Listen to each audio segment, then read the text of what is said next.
For a little bit of background information, prior to 2017, information on the status of fortification of different foods was confirmed and presented by many organizations. So regarding fortification of wheat flour, maize flour, and rice, you would visit the Food Fortification Initiative's website. If you were looking for information on salt, you might visit the Iodine Global Network website or UNICEF.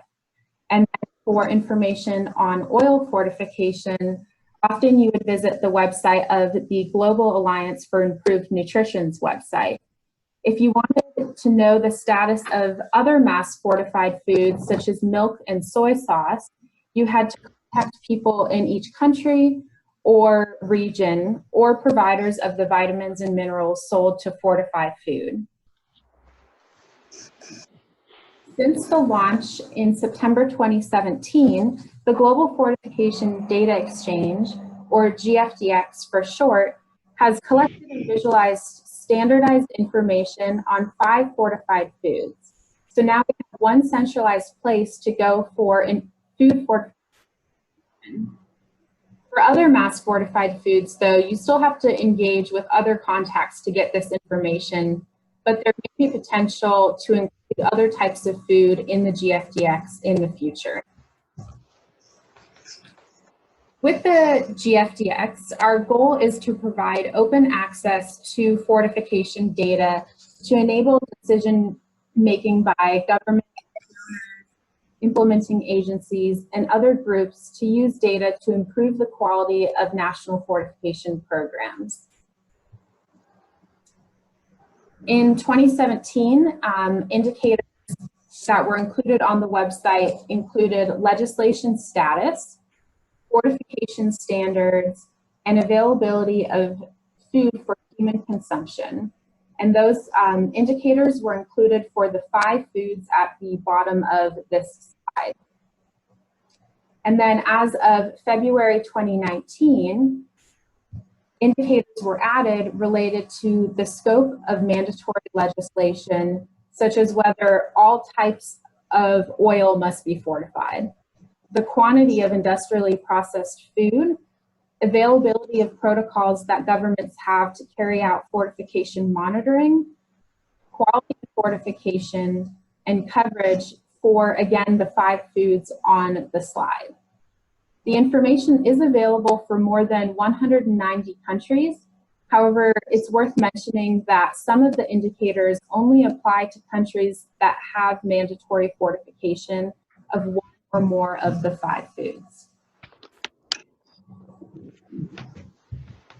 So on this slide, we would like to show you how the GFDx indicators fit into the different components of a fortification program. So to begin, the indicator on intake or availability of food for human consumption is useful for countries to determine which foods to fortify, which is carried out in the planning and setting policies phase.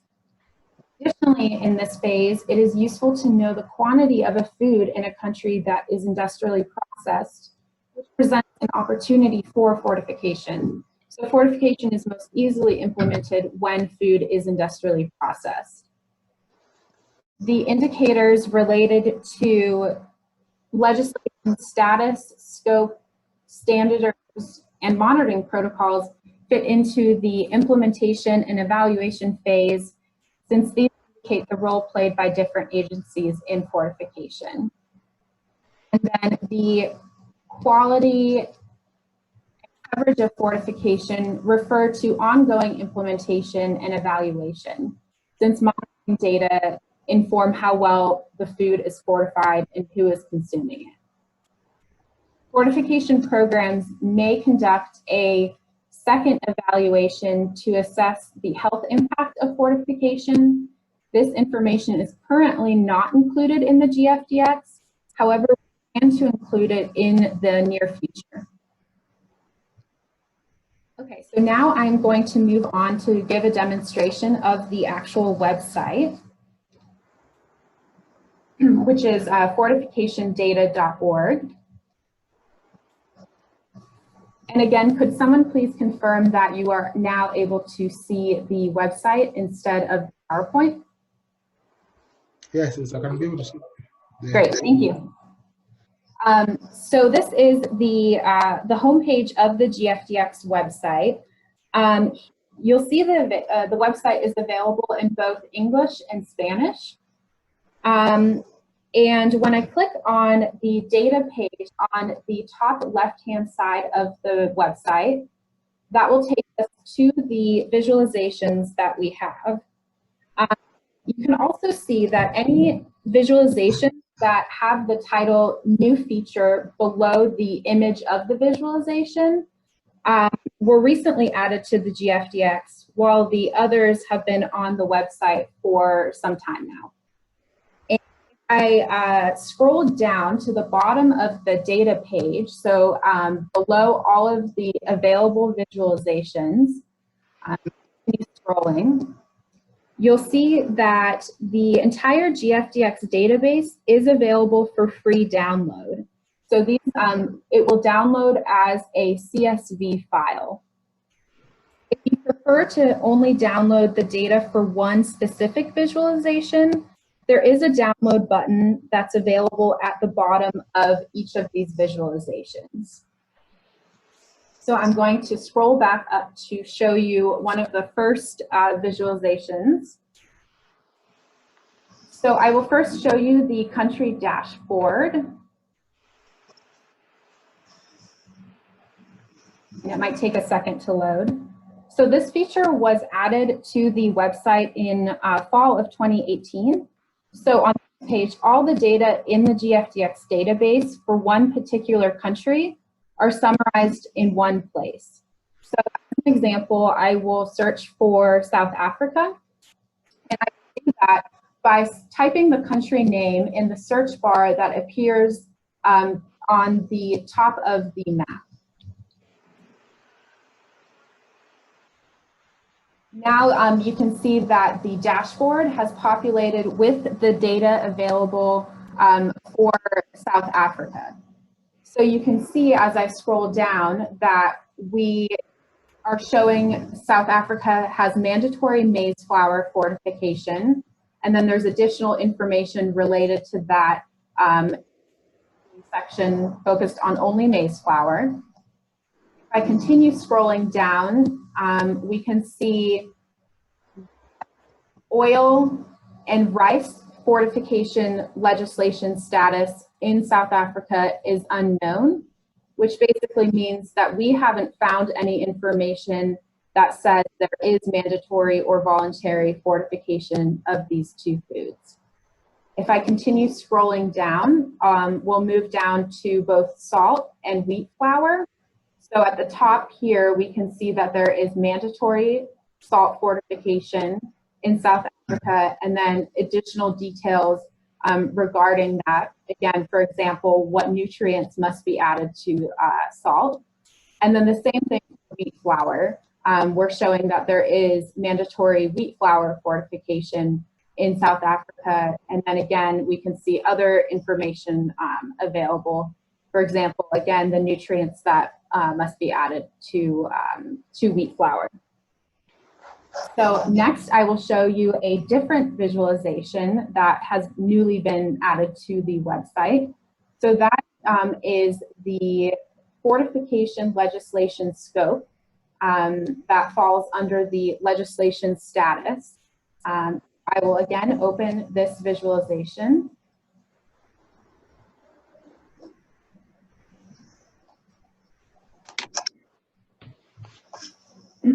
And this plot displays the scope of mandatory legislation fortification. So on the right-hand side of the visualization, you can filter by income status, so high, low, lower middle income, and upper middle income. You can filter by different regions in the world, by the legislation scope indicator, and then also by food vehicle. If I scroll down to the bottom of the visualization, At the way bottom on the right-hand side, you'll see there is a download the CSV button. If you were to click on this, a CSV file for this specific indicator would automatically download, rather than downloading the entire database.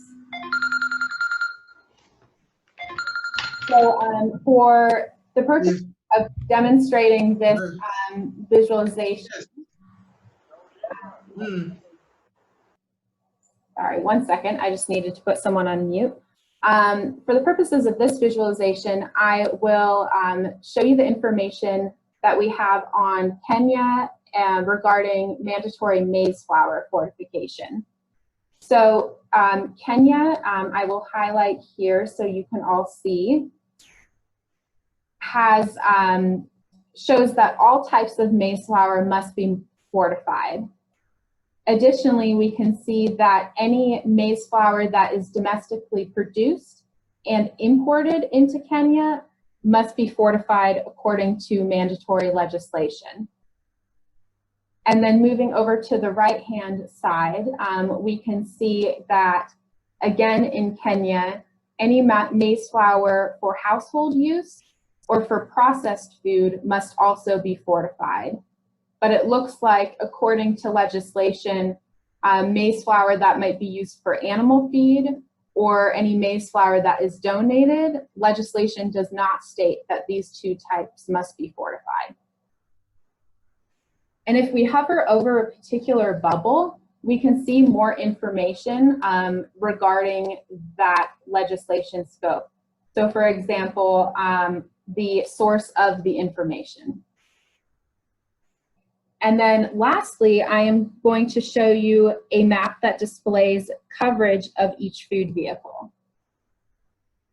So again, scrolling down to the main data page to the section titled Population, Population Coverage.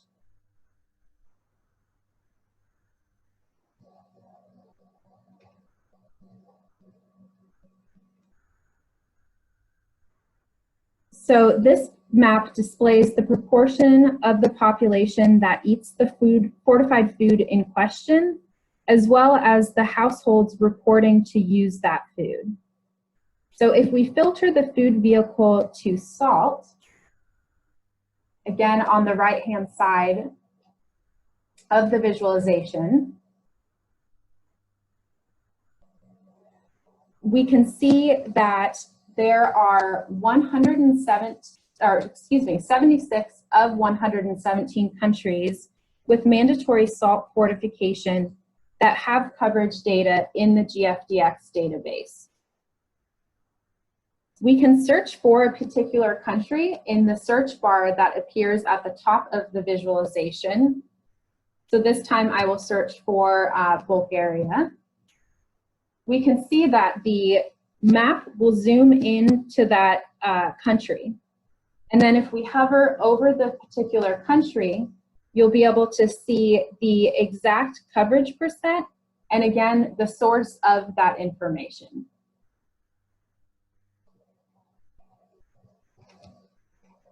One last visualization that I will show you is the visualization related to monitoring protocols. So let me open that one.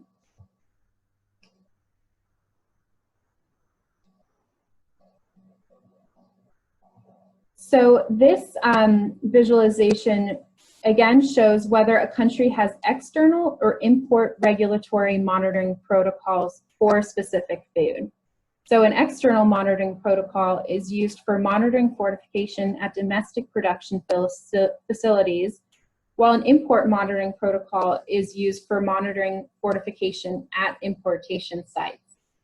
If we change the food vehicle to wheat flour, again on the right-hand side where the filters are, we will now see the monitoring protocols available for wheat flour. I'm actually going to enter full screen here, which we can do by clicking this green button that appears above the filters.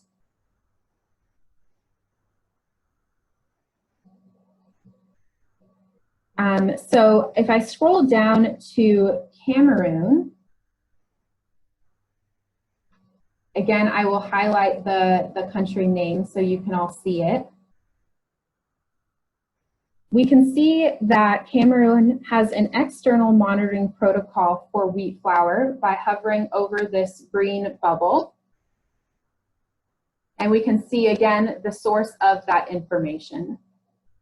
And if I move over to the right-hand side of the visualization, again, staying focused on Cameroon, and I hover again, we can see, hover again over the bubble, we can see that there is the availability of an import monitoring protocol for wheat flour in Cameroon is unknown, which means that we could not find a relevant document that stated there was ongoing import monitoring of wheat flour. So now I will move back to the PowerPoint.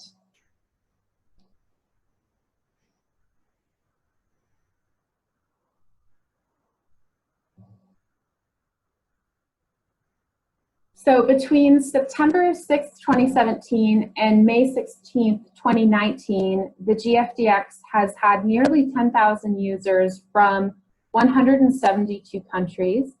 The following agencies have also requested to use the GFDx data for their own reports or websites. And those agencies include Scaling Up Nutrition, the Global Nutrition Report, the Institute for Health Metrics and Evaluation, which is based out of the University of Washington, and the World Health Organization. In summary, the GFDx provides free access to data on 5 fortified foods for 196 countries. It is a visual tool to empower the global fortification community to make decisions based on data. The GFDx generates maps, charts, plots, and allows for the download of all data for further analysis. The website is available in English and Spanish. And as of February 2019, the website expanded with new indicators. As I previously mentioned, we plan to add a health impact indicator in addition to other new features to the website. So look out for that new information over the next year.